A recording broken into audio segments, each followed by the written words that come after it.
nag-aabang. Bakas ng iyong yapak ang tanging naiwan.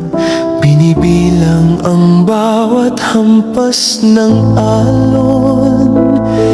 Inagos ang puso sa gitna ng panahon.